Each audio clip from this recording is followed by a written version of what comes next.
The Middle East is no stranger to conflict, but the recent Houthi missile attacks on Israel have added a dangerous new dimension to an already volatile region. On April 23, 2025, a Houthi missile targeted northern Israel. Sirens blared in Haifa and surrounding areas. While the Israeli military intercepted the missile, the attack sent shockwaves through communities.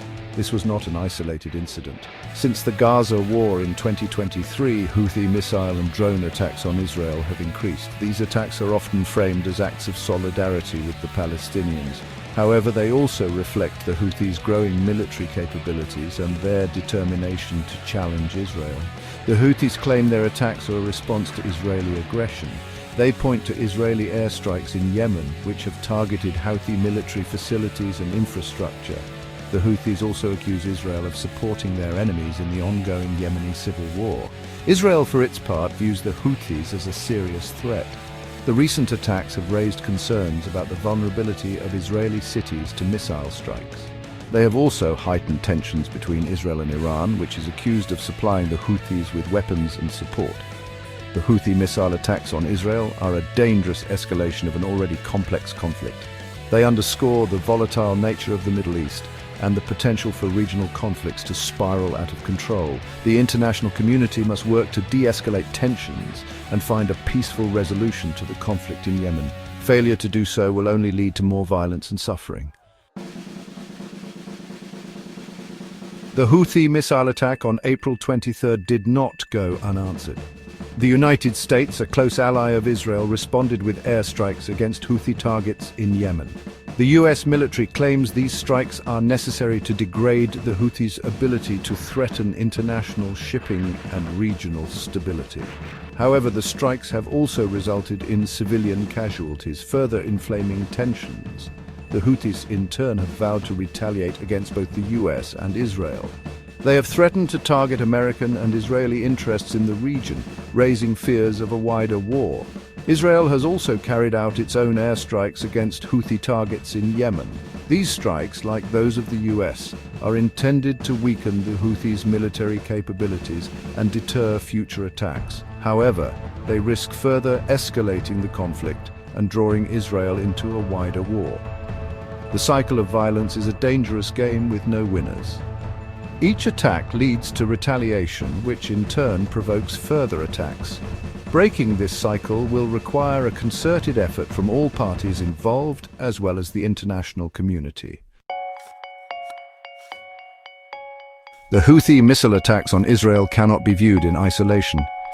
They are part of a broader geopolitical struggle playing out across the Middle East. At the heart of this struggle is the rivalry between Saudi Arabia and Iran. Both countries are vying for regional dominance, and both are accused of using proxy forces to advance their interests. The Houthis, who are aligned with Iran, are a key player in this proxy war.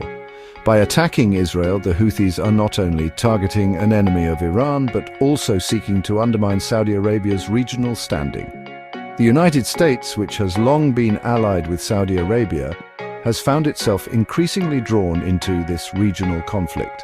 The US sees Iran as a destabilizing force in the Middle East and has sought to contain its influence.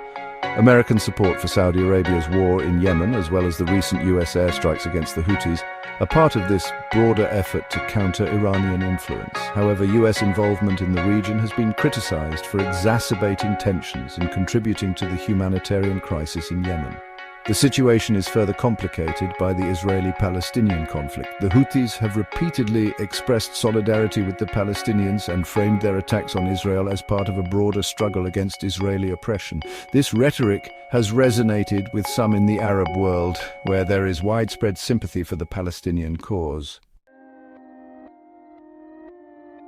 It's easy to get caught up in the geopolitical complexities of the Middle East, but it's important to remember that behind the headlines are real people whose lives have been torn apart by conflict. The ongoing war in Yemen, fueled by regional rivalries and foreign intervention, has resulted in one of the world's worst humanitarian crises. Millions of Yemenis are facing famine, disease, and displacement. The Houthi missile attacks on Israel and the subsequent retaliatory strikes by the US and Israel only add to the suffering. The international community must prioritize the protection of civilians and ensure that humanitarian aid reaches those in need. A political solution to the conflict in Yemen, while difficult to achieve, is the only way to end the suffering. The Houthi missile attacks on Israel are a stark reminder of the interconnectedness of the Middle East. What happens in one part of the region inevitably has repercussions elsewhere. Addressing the root causes of conflict, including poverty, inequality, and political repression, is essential for achieving lasting peace. The international community must work together to promote dialogue, diplomacy, and a rules-based international order. The alternative is a perpetual cycle of violence and instability with devastating consequences for the region and the world.